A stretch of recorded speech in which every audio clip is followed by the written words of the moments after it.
Hello everyone and welcome back to another episode of Midlife Crisis, the show where I talk about every major DC crossover event in chronological order. This week we will be continuing Countdown, and if you haven't seen part 1 of Countdown, then I highly recommend going back and watching that before coming and watching this one, because we're just going to be continuing from where we left off last time. So please like and subscribe, and without further ado, let's just get straight back into Countdown with issue 38. A computer virus has been released by the Calculator, which is causing all sorts of problems across the planet. Metahumans have been released from their prisons and are causing chaos. Planes are falling from the sky. Nuclear missiles are being set off. And so all of the heroes are having to gather together and find all these terrible situations and stop them. Mary Marvel and Zatanna are currently on a cruise ship, and that's when this mysterious electricity starts forming over the ocean. So Mary decides to have a look, and when she does, a massive explosion happens, and a character known as Slig, who is a new god, falls onto the side of the ship. Slig is a member of the Deep Six, which are an underwater group of characters from the Fourth World, the same place that Darkseid lives. The rest of his Deep Six members appear alongside him, and they all start causing chaos on the boat because apparently someone or something is trying to kill them. Earlier on in Countdown, we've been having these different new gods appear, and they're all being killed by a mysterious being, and now it seems that this mysterious being is after Slig and the Deep Six. So Mary and Zatanna start working together to stop the Deep Six from hurting any of the innocent people on the ship. Meanwhile, Oracle is in a war with the Calculator trying to shut down his computer virus. She sends a Trojan through to his computer, which looks like a guy pulling down his pants and showing his ass. I'm not kidding. Here's the panel. And Calculator just begins mocking her, believing that he is a much better programmer than her and that she'll never be able to stop his computer virus. Batwoman and the Question approach the Trickster and Piper because they are suspects in the death of Bart Allen, who is the Flash. Trickster tries to convince them that they are innocent using puppets of the Flash and himself, and Batwoman just thinks it's so stupid that she punches him in the face. But then Question is like, they're definitely not responsible because they're such idiots, and idiots would never be able to kill the Flash, so I think they're innocent. And they let them go. Oracle continues her battle with the Calculator and wins, and Karate Kid and Una are there, and they want to talk to Oracle, but then the Question calls her and tells her that she ran into the Trickster and Piper, and that she believes that they're innocent. She explains that to Oracle. Mary Marvel and Zatanna continue their fight against the Deep Six, where Zatanna uses her magic in order to revert one of them back into their human form, and then a mysterious figure appears in the middle of the ocean. Slig begs for his life, but a beam of light blasts into him, killing him. But it doesn't hurt Mary Marvel, which proves that this energy can only hurt people from the Fourth World. Jimmy Olsen, as Mr. Action, because he's trying to be a superhero, visits Titan's Tower. Specifically, he's there to visit Tim Drake so that he can try and join the Teen Titans.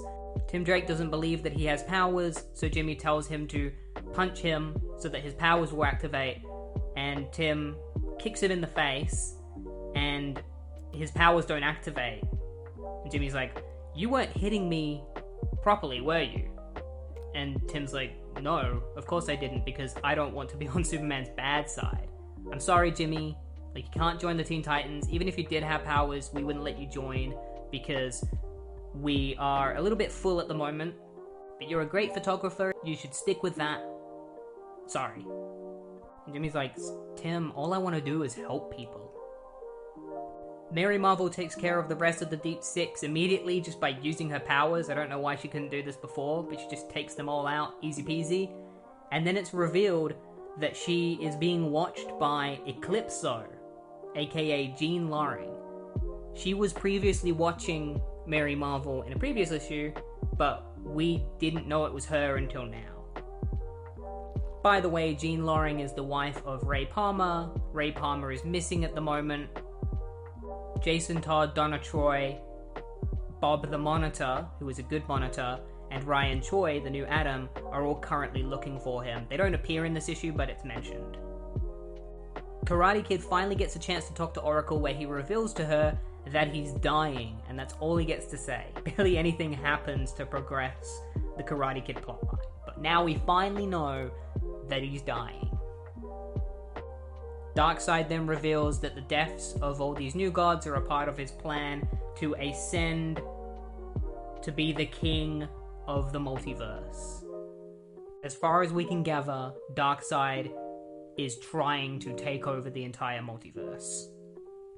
Oracle places Karate Kid in a giant machine and runs tests on him to see what's wrong, and once the tests are over, she discovers that he has some sort of virus, but it's an unknown virus, which means it's either alien origin or it's Earth origin, but it comes from the far future. When Una hears this, she mentions that the great disaster is coming, and Karate's like, Una, what were you talking about? And Una says, oh, it's nothing. Is there anything we can do about this virus, Oracle? And Oracle explains that if they go and see a guy named Elias Orr, who is nothing but a rumor, but if he does exist, apparently he's a genius in the field of bioengineering, and that he might be able to help them figure out how to cure this virus. So they decide to head off to find this guy.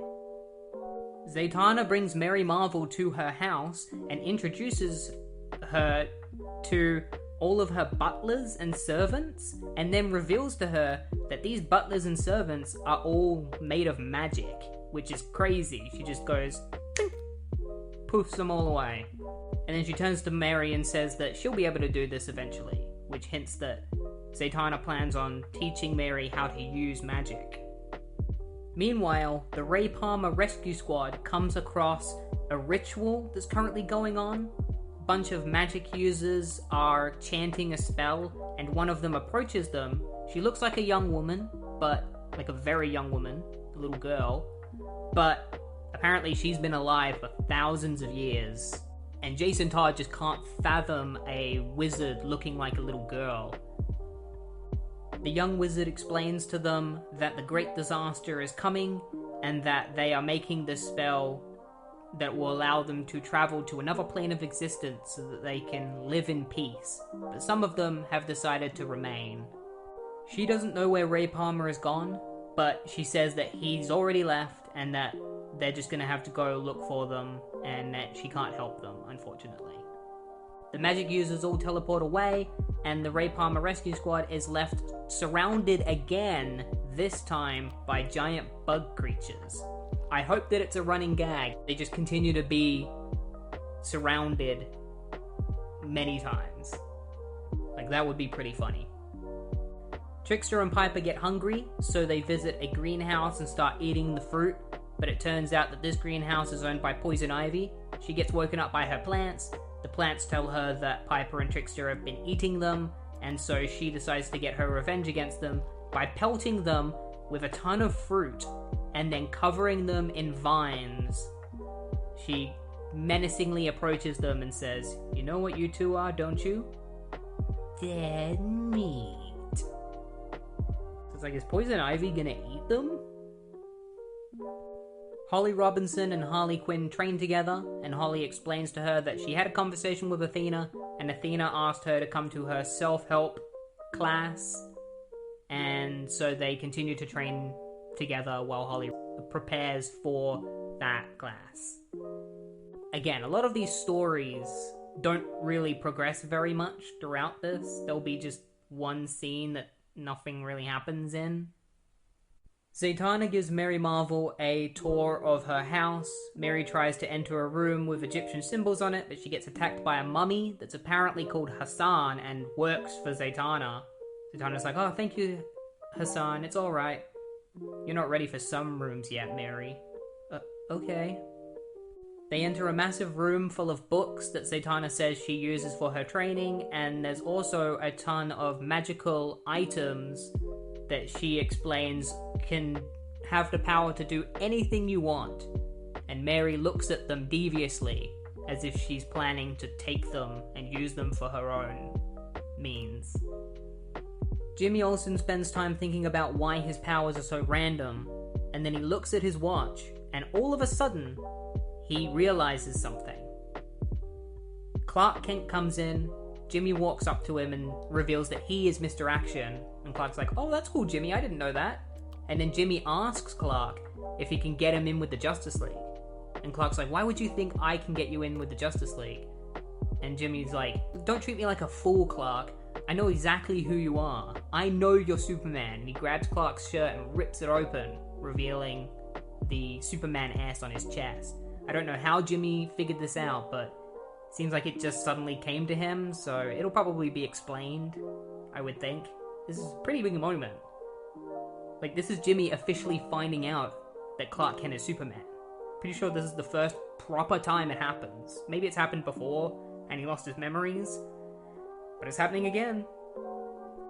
Surrounded by mysterious bug-like creatures, Bob the Monitor tries to teleport them out of there to a different part of the nanoverse, but his device isn't working because some outside force is jamming it. The bugs then start attacking them, and it turns out that they have magic powers, which is pretty hard for them to fight against.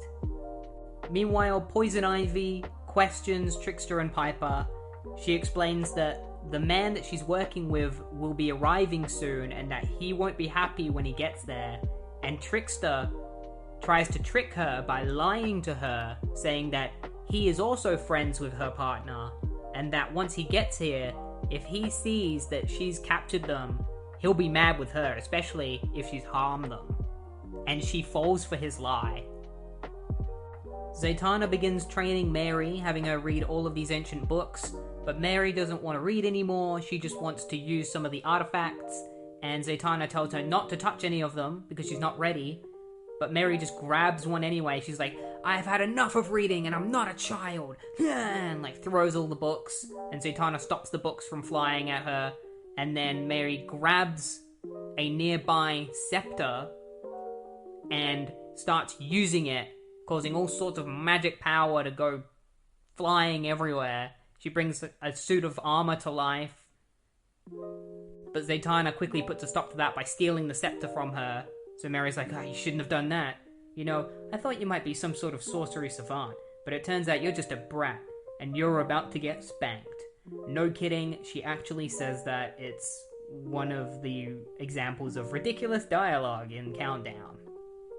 Superman brings Jimmy Olsen to the Justice League so that he can try and join them, and immediately they don't like the look of him.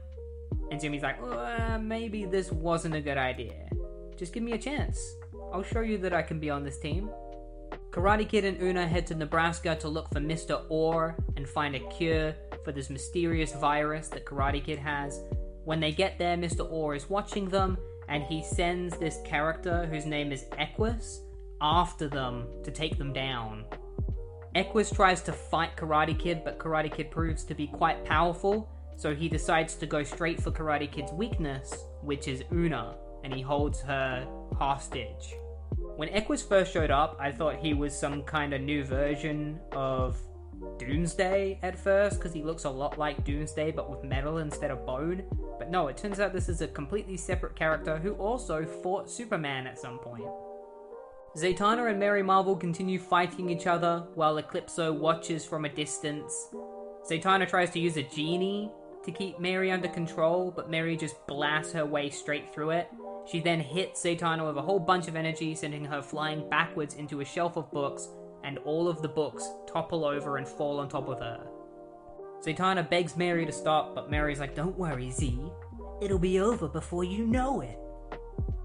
The Ray Palmer Rescue Squad struggle against the bug-like creatures. They create a whole bunch of magic barriers around them that keep them constrained, and Ryan Choi tries to use something that he calls his bang stick. I don't even want to know what that is. It sounds wrong. But apparently it will help them get out of this.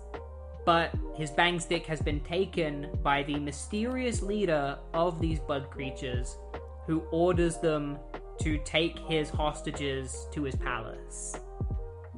Poison Ivy begrudgingly lets Piper and Trickster go, but before they can continue tricking her, her partner arrives, and he is pissed because it turns out that her partner is Deathstroke.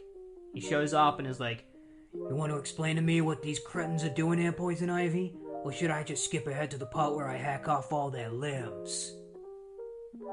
You know, and the last person whose bad side you want to be on is Deathstroke. The Ray Palmer Rescue Squad wakes up in the palace within the magical world, where they come face to face with the leader of their captors, Belthera.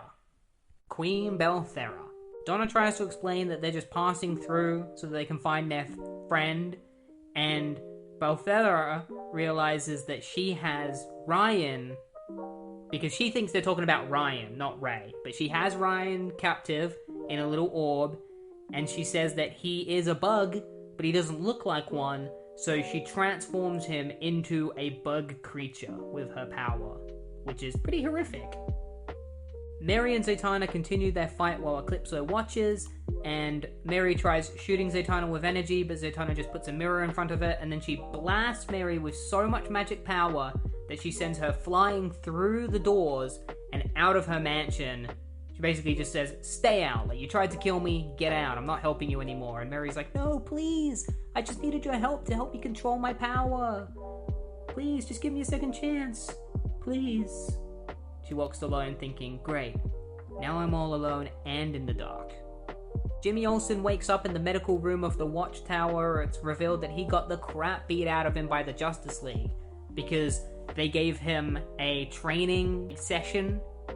It's even confirmed that even Superman tried fighting him, because Jimmy reveals that he's got burn scars on his stomach. And Superman kind of looks to the side and is like, Feels a bit weird that Superman would hurt Jimmy in any kind of way. Even if Jimmy asked for it, I feel like Superman would say no. Like, he would never, ever do it. Not to Jimmy.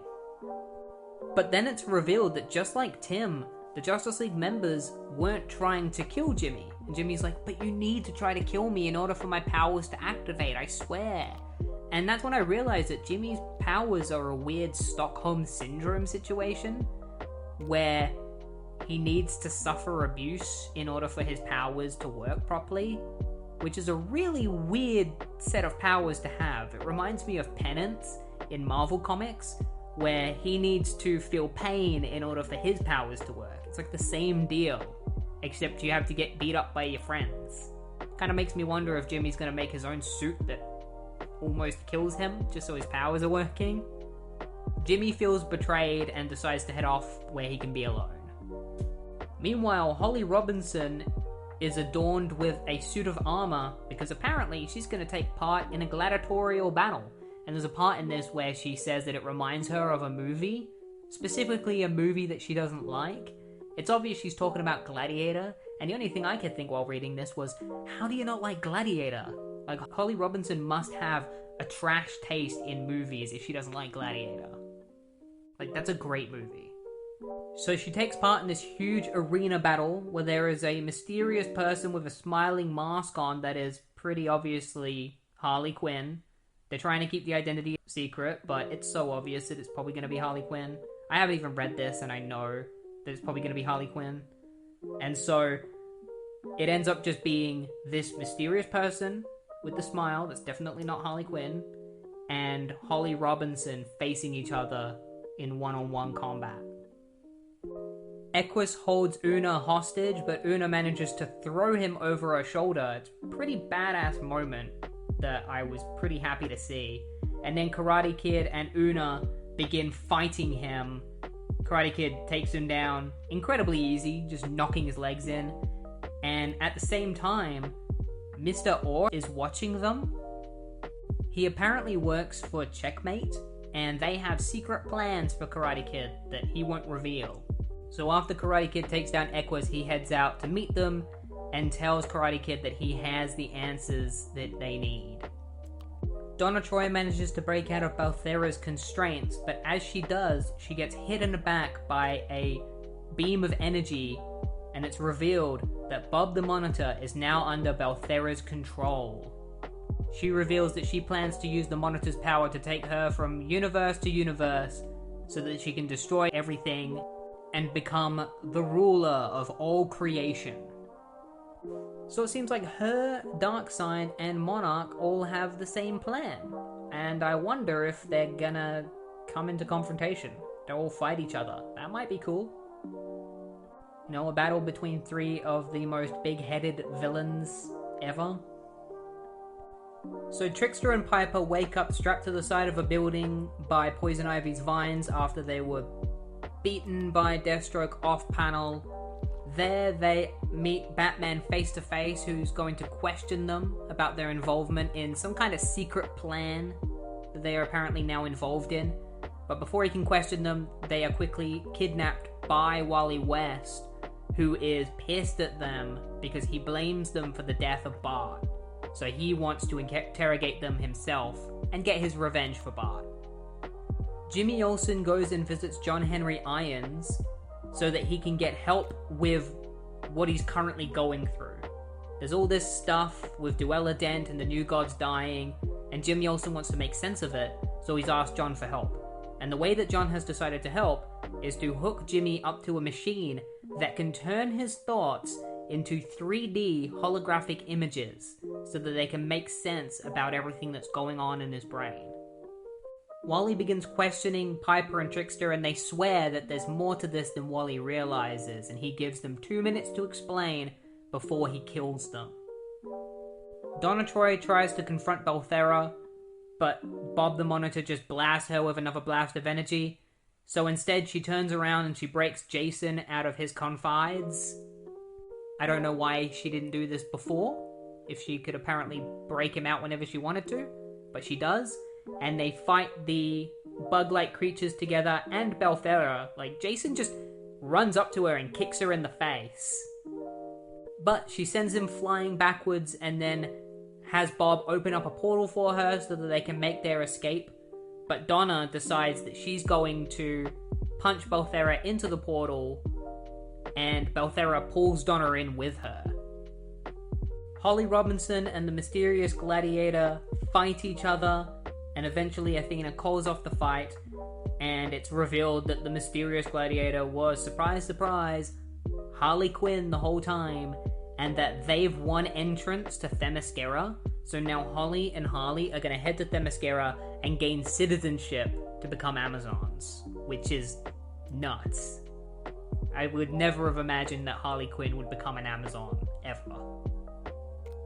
Mary Marvel visits Chungling Su Square in China, which is a market that sells all sorts of magical items and spells and things. And when she gets there, she meets Clarion the Witch Boy, who is a young witch or wizard, a magic user, who has a familiar called Tico, a little cat. Sometimes he's depicted as being evil, sometimes he's depicted as being a very complicated character. He's even been a member of the Teen Titans. He decides that he's going to help Mary get magic, but he says that the free magic isn't very useful. The best magic comes at a price.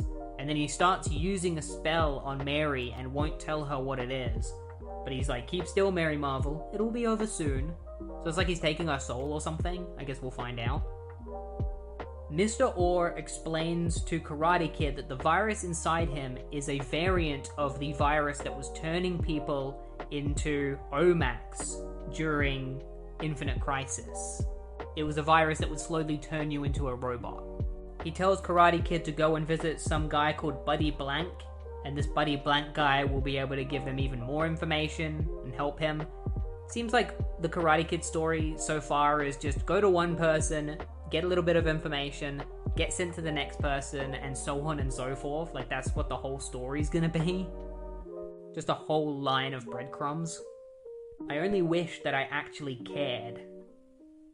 It's then revealed that Mr. Orr is in communication with Desaad and reveals that he sent Karate Kid off to talk to Buddy Blank like planned.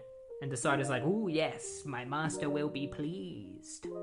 The machine that Jimmy is hooked up to begins creating 3D holographic images of the Source Wall and the 52 planets, and it causes Jimmy's head to start expanding. He starts tasting ash in his mouth. He's like, I have no control over this. Your brain is attacking the spectrometer. You're telepathically overloading. You're going to rupture the containment field, and if that happens, this whole building is coming down. This equation or whatever it is, it's alive. Cover your eyes, Olsen, and pray I don't kill you. Wait, what? Kill me? No, pick another plan. There's no time. I'm sorry, Jimmy. And he smashes the machine. John smashes it. It's like, Jimmy, say something. Ouch. You need serious help. So I'm not an everyman? Jimmy, I'm not even sure you are a man anymore. Because John was theorizing that Jimmy might have been an everyman, which was that metahuman regime that Lex Luthor was doing where he was giving people's powers.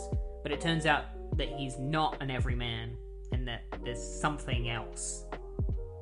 Wally continues beating the crap out of Trickster and Piper, where it's revealed that they are secretly working for Deathstroke because the villains are planning to attack Green Arrow's wedding. Deathstroke is currently tracking them and wanted them to eavesdrop, and since they've been taken off course, Deathstroke's going to try and track them down and kill them if they don't get to where they're supposed to be. And then Wally grabs on their chain and pulls on it, and because the chain is attached to them, and if it gets pulled too far, it electrocutes them, they start getting electrocuted. Wally's like, you killed Bart. You deserve to die. Because this is Countdown, and everyone needs to be vengeance-seeking edgelords who want to kill villains for revenge. Piper and Trickster manage to convince Wally that they have explosives in their neck thanks to Deathstroke, and so Wally vibrates his hand into their necks, pulls the explosives, and then runs away and throws them into the sky so that they explode. He then tells the two of them to tell him everything about Deathstroke's plan to attack Green Arrow's wedding, but Trickster and Piper say that they don't know any real details, they just know that Deathstroke is going to do something. So Wally calls Zatanna and has her teleport him, Trickster, and Piper to a safe place. It's apparently one of the guest houses for Green Arrow's wedding. Donna Troy gets pulled into a portal into the multiverse by Belthera. Jason tries to go after her, but Ryan tells him not to, and that causes an argument to break out between Jason, Ryan, and Bob, and that's when Kyle shows up out of nowhere. Kyle Rayner just happens to know exactly where they are. He shows up and he's like, hey guys, I'm a part of Countdown now. I'm gonna join you on your adventure in order to find Ray Palmer. You know, the monitors were after me, trying to kill me.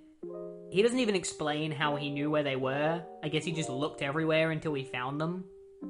But he explains that while he was running away from the monitors, he found out that Ray Palmer is now somewhere in the multiverse, and so they gotta search the entire multiverse to find him. Kyle shoots a ring beam into the portal that Donna fell into, and he uses a construct to grab Donna and pull her out of the portal, and that's when they decide that they're gonna go into the multiverse and save Ray Palmer. Clarion the Witch Boy creates a protective field around Mary Marvel because apparently one of the shop stall owners at this magical market was going to try and kill Mary Marvel by shooting a whole bunch of energy at her. So Clarion saves her life, and almost getting killed obviously pisses Mary Marvel off, and so she tries to kill this guy, but Clarion's like, look, I believe he will trouble us no more. She's like, huh? Clarion offers his help in return for some of Mary's power. He's like, I will be able to help you with all the things that you need, and in return, all I want is some of that power that you have. And because Mary is an idiot, she's obviously going to agree to it. But she's also under the influence of Eclipso, so it's not entirely her fault. Jimmy Olsen tries to injure himself in order to cause his powers to come out again. So he just runs across busy roads trying to get hit by a car. No joke, that actually happens. But then one of the cars stops after it almost hits him, and it turns out it's being driven by this guy named Mickey Cannon, who works for Cadmus Labs, and he offers to help Jimmy. Because he's like, Cadmus Labs has all of the research necessary to possibly figure out what's going on with you. Wally drops Piper and Trickster at the safe place, and then an argument breaks out between the two of them, and they start fighting each other, and then, presumably it's the mummy from earlier, Hassan, he shows up with his sword and tries to kill Piper and Trickster. The Ray Palmer Rescue Squad continues on their adventure.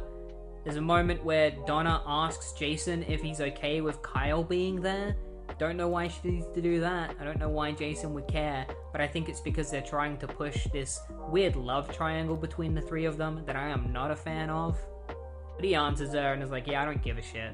And then Ryan Choi just gets written out of the book when a giant hand comes in and picks him up and takes him away, and that's it. No more Ryan Choi. He's not in the book anymore because he had his own series going on at the time and they had to quickly write him out.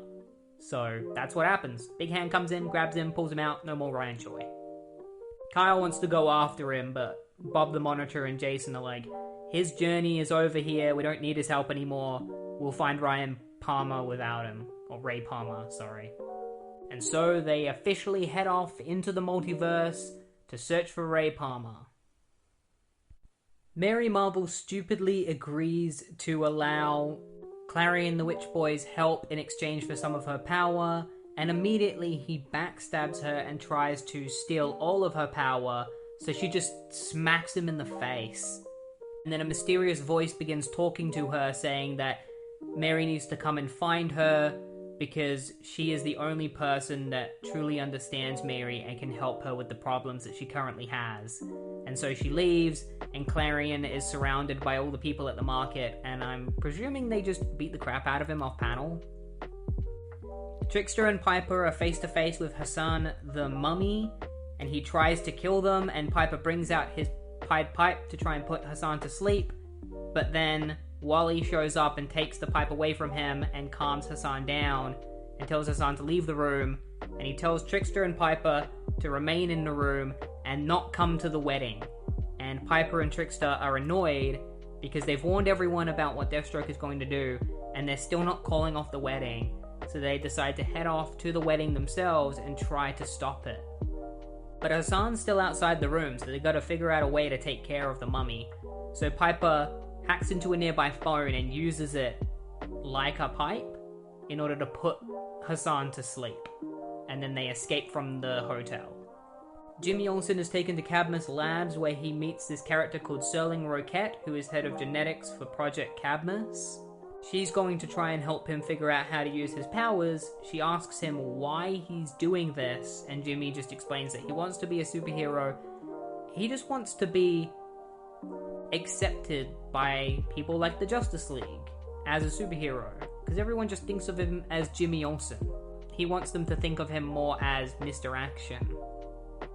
Black Canary's bachelorette party is currently going on, where they're all being served alcohol, pomegranate margaritas that nobody likes, and Supergirl and Wonder Girl try to have drinks themselves, but Wonder Woman takes the drinks away from them because they're too young.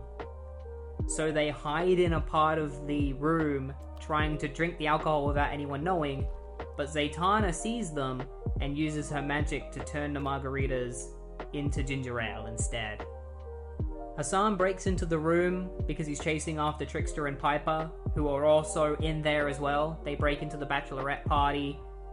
The girls all start fighting Hassan as he chases after Piper and Trickster. Piper and Trickster leave the room, but then at some point Hassan breaks through all of the women and almost kills Trickster and Piper, but then Zatanna uses her magic to take him down. The way it's framed is really weird, because in a couple of panels he's fighting all the women, and then all of a sudden he's found Trickster and Piper, but they don't show him going after them, so it feels a little disjointed. Piper and Trickster leave the bachelorette party, they find a Porsche, and they steal it because they are still determined to stop the wedding from happening. Or at least stopping Deathstroke from destroying the wedding. The Ray Palmer Rescue Squad travel to different Earths, starting with Earth 30. They visit it very briefly, where they see the Russian Superman, because this is the Earth from Superman Red Sun, which is where Superman was born in Russia and not Kansas.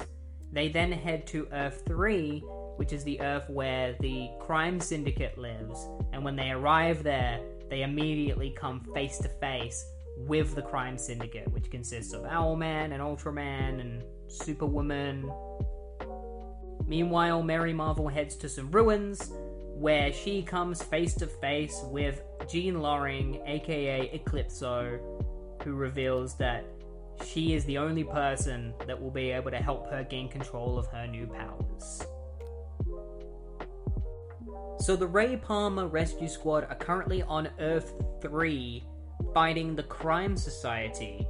That's right, the Crime Society, not the Crime Syndicate. This is a different villain group made up of different versions of Owlman, Ultraman, Superwoman, and Power Ring.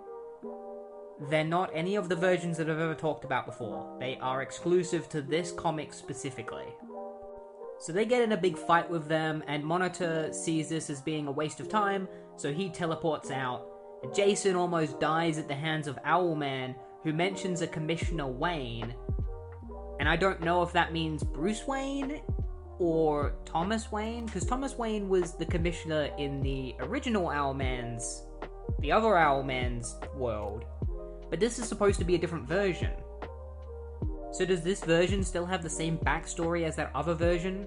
What's the point in saying that it's a different one when it has the exact same backstory?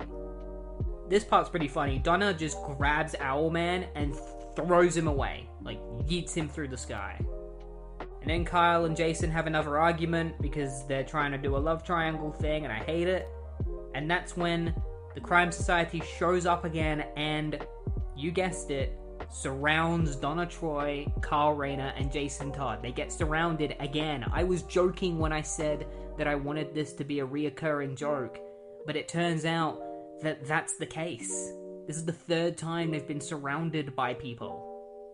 Luckily for them, the Jokester shows up and beats the crap out of Ultraman with a hammer. This is the heroic version of the Joker that lives on this Earth. So he tells Donna, Jason, and Kyle to come with him. Holly Robinson writes a letter to Selena Kyle, telling her that she's going to Themyscira on a pilgrimage, and that she shouldn't go looking for her if she doesn't come back, and instead just continue from where she left off. But a mysterious person enters the room and rips up the letter, which is a bit mean. Why would you do that? It's probably Athena. They're trying to hide who it is, but it has to be Athena, right? Meanwhile, in the fifth dimension, Mr. Mxyzptlk is on a walk with his wife, whose name I will not try to pronounce because it's way too hard to. He's walking his fish that's apparently called Superman, and it barks like a dog. And then Mr. Mxyzptlk just gets sucked into a nearby wormhole or rip in space and time. In Turkey, Miss Marvel meets up with Eclipso in these sacred lands that many magicians and sorceresses have been before, and Eclipso extends her help to Mary because she states that she is the only one who understands her, and Mary is like, well, what do you want with me then? And Eclipso's like, well, I kind of sense that you don't want me around, so I'm just gonna leave. So she leaves, and a couple of cops or guards show up, and they're like, hey, you can't be in these sacred grounds. And Mary's like, I'm just standing here, I'm not doing anything wrong. And then she turns them to stone, and then Eclipso shows up and knocks the head off of one of them, killing him. So Mary has just killed some guys. Either that or trapped them in stone for the rest of eternity, which is probably worse. And she's pretty eager to keep going down this path. She doesn't hesitate at all. Eclipso's like, hey, you're going down the right path right now. And Mary's like, yeah, awesome. I've never been down a path like this before. It's pretty crazy. Karate Kid and Una visit the Burbs, as they call it, to see a little kid who is apparently the grandson of Buddy Blank, the guy that they were sent to see about the OMAC project, because Karate Kid has that virus. And so the kid gets scared by Karate Kid and runs to his granddad. And so Karate Kid and Una introduce themselves to Buddy Blank, and they explain the situation to him and request that they see Brother Eye. Jimmy Olsen gets hooked up to a machine at Cadmus Labs to see what's going on with him, and when they activate the machine, it causes his body to start doing all sorts of weird stuff, Like, all his powers get activated at the same time, and he turns into a giant blob-like creature. He's like, oh, what's happening to me? It's some real body horror crap. Looks real nasty. Also, there's a moment in this where they say the name of the machine, which is the Ambient Nuclear Ultra Spectrograph. And Jimmy's like, hey, can't you just use an acronym? And they're like, you think about that. And I thought about it, and the acronym for it is ANUS. No joking. Like, it's ANUS. And as soon as I read that, I was like, really? We're resorting to jokes like that now? Okay. The Ray Palmer Rescue Squad continue fighting the crime society, and the odds are against them until Bob the Monitor shows up again and teleports them out, which he could have done the entire time, but he waited until now to do that. And Ultraman gets so mad, he's like, damn it, I hate that. Now who are we supposed to kill? Oh, and Jokester jumps into the portal after the Monitor and the other guys. And that's when Monarch shows up and tells the crime society to join him, and if they do, they will be able to kill as many people as they want across the entire universe, and they will gain control of universes as well. All they need to do is help him conquer them. The other monitors are seeing what's going on right now, and they really hate what's going on, and so one of the monitors is like, see? This is why this is a problem. The Jokester got out, and the multiverse is in all sorts of turmoil. We've got to take down that other monitor now, any way possible. Which means we gotta kill him. Karate Kid visits Brother Eye, and Brother Eye senses the virus in him and says, the greatest disaster has come to me. Trickster and Piper have somehow ended up in a fight between the Justice League and a bunch of villains. They're not in the fight, but they're watching it happen. I don't know how we got to this situation. Seems there's a few events missing. I don't think it happened in any tie-ins. We just jumped to here after they stole the Porsche. There's a TV with the Joker on it where he's just yapping away. Nonsense. Meanwhile, Jimmy's powers continue to malfunction as they all set off at once, and he decides to go into a nearby drain in order to escape from the building because he can't stop his powers from going crazy. And so he ends up in the sewers, in the sewage, and there's this really funny panel of his head in the sewage water saying, the way things are going, sooner or later I'm going to accidentally kill someone. It just looks so funny, especially his face. So apparently, the Ray Palmer Rescue Squad are officially referring to themselves as the Challengers of the Unknown, which is a reference to an older team with the same name. They end up in Gotham City on Earth 15, alongside the Jokester, and that's when Batman, Green Lantern, and Wonder Woman all show up. And these versions are Jason Todd, Donna Troy, and Kyle Rayner. Which is weird because Kyle Rayner is already a Green Lantern, so I guess he just didn't get any kind of promotion or anything. He just continued being a Green Lantern. The only difference is that he's now wearing Hal Jordan's costume, and I see that more as a downgrade for Kyle. I prefer him to have his own look. Jason Todd also points out the problem with the plot of this book when he gets into an argument with the Monitor, complaining that the Monitor hasn't told him anything, or them, about what the Great Disaster is, or why Ray Palmer is the one that needs to be saved. Trickster lets out a couple more homophobic slurs towards Piper before they realize that the Joker TV is the bomb that is made for the wedding, and so they throw it at Poison Ivy and it just blows her the shit up. They then make their escape back to the Porsche, and when they get inside it, they find Double Down, who is that guy that can turn his body into cards. He holds Piper hostage and tells him to get the hell out of there, and he also throws across a couple of derogative terms towards Piper, because everybody is homophobic in this book, and it makes me wonder, is Paul Dini homophobic? Because every time he writes a villain that interacts with Piper, they're always homophobic. It starts to make me wonder how much this reflects on Paul. The challengers get to know their alternate counterparts. Batman and Jason don't like the jokester because they're both Jason Todd and the Joker messed with them, so they don't like the jokester.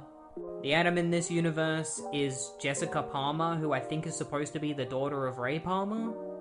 And so the challengers explain to their alternate counterparts that they're trying to find their own Ray Palmer, and they were asking to see if they'd come through this Earth, but they haven't seen him. Jason gets into an argument with himself and tries to beat up the alternate version of himself, but Jason Batman just kicks the crap out of him and beats him up really easy. And then the fight's broken up by Superman, aka General Zod. Yeah, General Zod is Superman in this universe for some reason. I don't know why. Why isn't it, like, Supergirl or someone... Why isn't it Connor Kent? I know he's supposed to be dead at this time, but you could easily just say that he wasn't dead on this Earth. General Zod confirms to them that Ray Palmer is not on their Earth because he scanned the entire Earth from his fortress. And so the challengers decide to leave and head for another Earth. But before they do, Wonder Woman, Donna Troy, pulls aside Donna Troy and tells her that she doesn't have to live up to the expectations of anyone else, and that if she believes that she can be Wonder Woman, then she will be. Holly Robinson and Harley Quinn make their way to Themyscira on a ship and are immediately thrown into their first training session, which is being thrown into the ocean, or having to go into the ocean, to fight a load of giant sharks. And so Harley gleefully jumps in, and Holly jumps in after her. Yep, very helpful. They have no eyes. Because Athena tells her to go for the eyes when she asks for a tip. The challengers travel to Earth 8, which is the home of Lord Havoc and the Extremists. If you don't know who they are a pastiche of a bunch of Marvel villains. Lord Havoc is supposed to be like Doctor Doom, Dreamslayer is Dormammu, Gorgon is Dr. Octopus. You get the idea.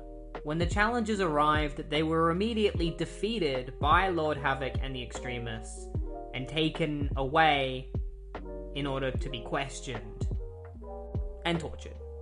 And then if they get the information they want, they'll destroy them. The evil monitor sees this and decides to travel to Earth 8 so that he can finally eradicate the challengers. Jimmy Olsen wanders through the sewers, trying to get as far away from Cadmus as he can, until he bumps into the Newsboy Legion. The Newsboy Legion are a group of characters who used to work with a character called the Guardian, who is a character created by Jack Kirby, who is supposed to be very similar to Captain America. The Newsboy Legion are good friends with Jimmy Olsen, so it's just a nice little friendly reunion to them, and they all continue walking through the sewers together. Holly Robinson fights against a bunch of sea serpents, and there's also these giant sharks as well, and so she tricks the sea serpents into eating the giant sharks so that she can make it to the shore side safely. Unfortunately, this person didn't make it. And then Harley shows up with a giant shark head and is like, "Hey, who's up for sushi? I'm buying." Trickster, Piper, and Double Down head to a diner where Double Down explains that the heroes are apparently grabbing lots of different villains and shipping them off somewhere just to get rid of them. Also, apparently when Trickster and Piper found that TV bomb of the Joker in that cave, apparently that was the wedding. Like, that was the wedding. That was Green Arrow's wedding. Like, what a shitty wedding. Looked awful. It did not look like a wedding. It just looked like they were in the middle of the Batcave fighting a bunch of villains. While they are having their conversation, a black van outside notifies somebody that they found Piper, Trickster, and Double Down and are preparing for capture. Mary Marvel continues going down a dark path. A bunch of farmers asked for rain, so she gave them rain, but the rain didn't stop, so there ended up being a drought, and now they're begging her to stop the rain, but she refuses to stop the rain, and she says that they're being selfish. So she turns all of their livestock into fish. It's like, "Hey, look, now you're fishermen." She's like, "Hey, you better not complain, otherwise I'll make you fish. Would you rather that?" And she's like, "Yeah, I love being evil." And Eclipso's like, "That's how it should feel always. A few more lessons from me and you'll be ready." Ready for what? In good time, my dear. Lord Havoc tortures the challengers but receives no information, and then Tracer notifies him that somebody has infiltrated the building. It's very clear that somebody is appearing right behind them. Karate Kid asks Brother Blood what's going on. Sorry, Brother Eye. And Brother Eye complains that he's been isolated, but he'll no longer be alone, and then he shoots a beam at Karate Kid. The evil monitor shows up, and the extremists start fighting him, and the evil monitor's like, "You fools, I'm not here to fight you, I'm here to destroy them." And then it's revealed that Duella Dent is the daughter of this version of the Joker. What a twist. So when he discovers that his daughter's dead, he becomes grief-stricken, and he wants revenge. And then Monarch shows up and is like, "You're not going anywhere, I'm gonna destroy all of you." And the monitor just keeps fighting the extremists. The challengers try to run away, and the monitor shoots the jokester, killing him. And it's actually kind of sad. Like, I don't really care about the jokester all that much, but his death is a little sad. Hey, Duella, what do you know, kiddo? We're right. Dying is easy, Rosebud. And then the challengers teleport out, and the monitor is like, "Dang nabbit, they got away again." And then he teleports away, and then Monarch turns to the extremists and is like, "Hey, we got goals in mind. Why don't you join up with me and become a part of my army, and then you'll get your revenge." The Forager, a character from the Fourth World, appears in Metropolis in search of Jimmy Olsen. Jimmy is with the Newsboy Legion at their place, and that's when the Forager just breaks into the building and kidnaps Jimmy, taking him away for questioning. The Suicide Squad arrive at the diner that Trickster, Piper, and Double Down are at. They break into the building because they're trying to kidnap them, but Trickster and Piper manage to hide away in time before the Suicide Squad enter. But Double Down doesn't hide quick enough, and so he tries to fight the Suicide Squad, but they manage to knock him out with electrical stuff. I think it's supposed to be a taser, either that or it's a laser gun. They then try to find Trickster and Piper, but Trickster is camouflaging them, so they sneak out of the building and follow the Suicide Squad, who are taking Double Down away, so that Trickster and Piper can figure out where all the kidnapped villains are going, so that they can free them. Because if they free all the villains, then the villains will owe them something. Brother Eye continues to try to kill Karate Kid and Una, but is stopped by Buddy Blank's kid, who just reaches out to Brother Eye and says, "Hey, let's be friends and play Nintendo together." And Brother Eye decides to be friends with this kid. That's right, the power of friendship defeated Brother Eye.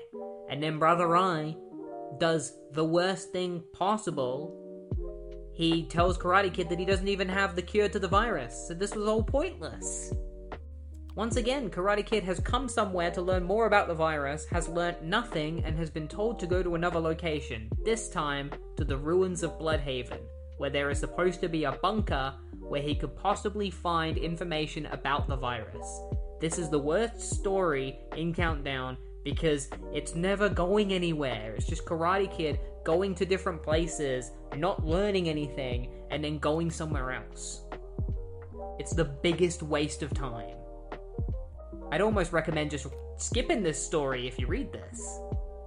Mary Marvel starts traveling around enacting what she deems vengeance in dark and sadistic ways. There's a bunch of poachers killing rhinos, and so she turns them into the size of mice. There's a bunch of guys that are deforesting, and so she creates more trees, but these trees scream and bleed blood if you cut them down. And then she heads to a prison and ages all the prisoners in there until they die. And that's when Xanadu and all of the magical beings in the DC universe see what Mary Marvel is doing and decide that they need to band together and stop her somehow.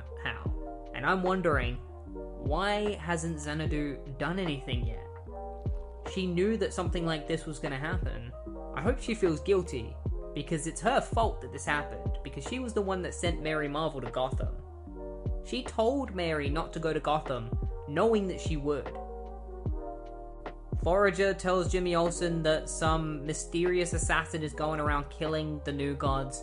Recently, Big Barda died, which I'm really sad about because I really like Big Barda. She's the wife of Mr. Miracle. So she asks Jimmy's help to find this assassin and stop them from killing the new gods, and to search for the missing souls. So I thought the challengers had teleported away from Earth 8 in the last issue, but it turns out they just pretended that they did, and they were actually just camouflaging themselves. But Monarch reveals that he knows that they're there, and he tries to recruit them to his cause alongside Havoc and the extremists, but both groups refuse his help. Yeah, that's right, Lord Havoc decides that he's not going to team up with Monarch. So Monarch decides that he's going to destroy them instead. He's like, if you won't join me, then I'll destroy you. So a big fight breaks out between the extremists, the challengers, and then the crime society, because they show up and they also start fighting. So everyone's fighting each other. Donna Troy is fighting Superwoman, and then Forerunner slashes the heck out of her, taking out Donna, and Monarch stands before everyone. It's like, as I said, only the best and brightest. Ready for round 2, displaced challengers? Karate Kid, Una, and the Blanks head to Bloodhaven in search of the bunker that is supposedly there that holds the secrets to the virus that Karate Kid has, or something that will help him, anyway. Last time we saw Bloodhaven, it got hit by a nuclear bomb, which was Chemo, the villain, and so now it's a toxic wasteland. Carl Rayner saves Donna Troy from being killed by Monarch, and another fight breaks out between the challengers and the extremists and Monarch. And then Jason does the unthinkable. He pulls out a knife and he shanks one of the extremists, killing him, which shocks everyone. Even Monarch, it seems. And he walks up to Monarch, he's like, hey Monarch, you know, I think I've finally had enough of this crap. I accept your offer. Yep, Jason is deciding to side with Monarch.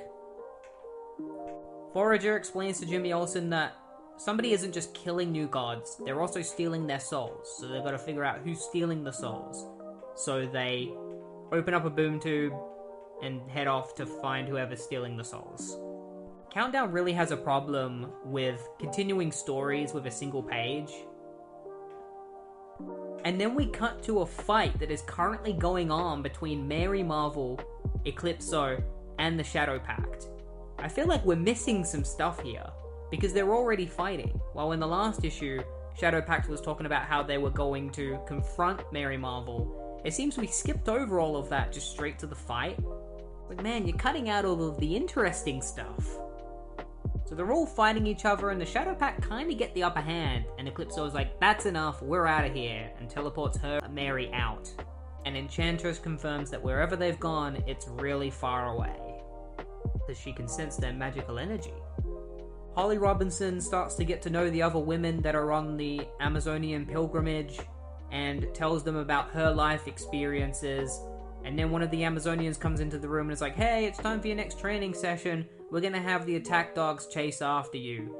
And so they start running away from these attack dogs, and that's when Holly Robinson starts to realize that even though this is supposed to be a boot camp, it feels more like a prison.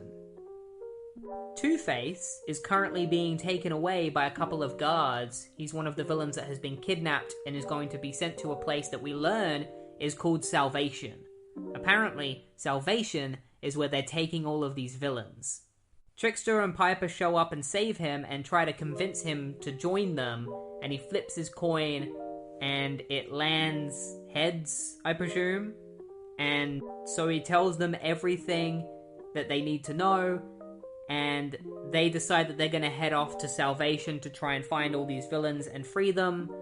And they ask Two-Face to come along with them, and he flips his coin, and we then see them driving away without Two-Face, which means his coin didn't land on the right side.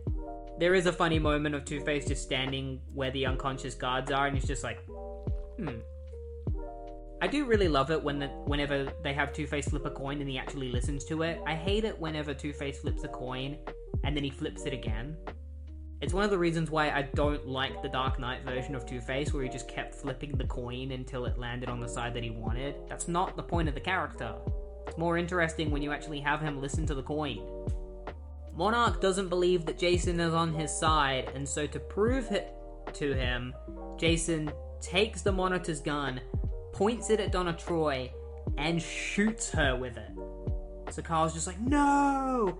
And Jason's like, well, how's that trust coming along? He and Monarch stand together like two guys in a sitcom standing back to back because they're so different.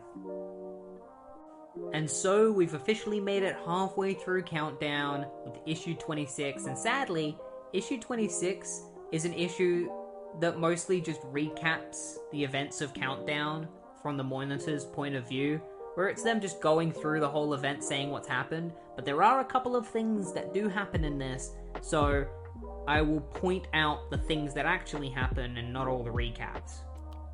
It's revealed in this issue that Firestorm teamed up with Karate Kid in order to help find the bunker in Bloodhaven. Karate Kid has gotten to a point where he's vomiting blood because of all of the radiation that's surrounding them. He's like, this is the most radioactive spot, the bunker must be right here. So Firestorm blasts a hole through the bunker, and we'll see what's in it in a later issue. Jimmy Olsen and Forager head to Apocalypse where they fight a whole bunch of parademons. Carl Rayner gets into a fight with Jason. I wish we could actually see all of this in detail, but we're kind of just skimming over it all. We just get to see a couple of panels of them fighting. Like, let me see this. I don't need the monitors to be recapping it to me. It's weird. The monitors are recapping it to me so that I can then recap it to all of you. Bob, the monitor, breaks up the fight and teleports all of the challengers out of Earth 8. And so after all of this has happened, the evil monitor says that they need to start war. And the other monitors agree with him. United as one! United as one! United as one! United as one! So they're gonna start a multiversal war. Monitor takes the challengers to an unknown location on Earth 1 in order to break up their fighting. And there's a great moment where Donna punches Jason in the gut, and is like, that's for shooting me, and then kicks him in the face, and is like, that's for being a jerk all the time. And everyone applauds because Jason fucking deserves this. I'm usually pretty indifferent to Jason Todd. I either love or hate him, but I definitely hate him in this. This is him at his worst. Then Donna refers to Jason as retard, which, not a fan of that. Not a fan of Donna using a derogative, or at least referencing a derogative term like that. And so it turns out that Jason's traitorous act was actually fake the whole time, and he wasn't really trying to kill Donna, and that it was an illusion created by the monitor because he sensed that Jason's traitorous act wasn't real. Bob then senses that the other monitors are coming together and they're going to start a war. And so he's like, we gotta find Ray Palmer right now. Meanwhile, on Earth 15, a mysterious being who's clearly wearing a black and silver version of the Superman costume finds the Earth 15 version of Lex Luthor and picks him up, takes him into the sky, and says, when I was a boy, I was so full of optimism. They told me that anything was possible if I applied myself, if I kept my eye on the prize. Of course, that was a lie. But you could have done it. Please, I don't. I had faith in you. I honestly believed you could have done it. What? What could I have done? The universe, Lex. You could have made it perfect. So I'm thinking this might be Alexander Luthor brought back to life, and now he's become an evil Superman kind of thing. Because his whole thing in Infinite Crisis was wanting to make the perfect Earth. I guess we'll find out who this guy is later. And so that's it for part 2 of Countdown. We are officially halfway through the series. So now we're going to take a break from Countdown and take this opportunity to read all of the tie-ins that take place halfway through the series. There's a whole bunch of mini-series that took place after this issue that will answer a lot of the plot threads that have been going on. So next week we will start taking a look at those, so look forward to that, and I hope you enjoyed this week's episode.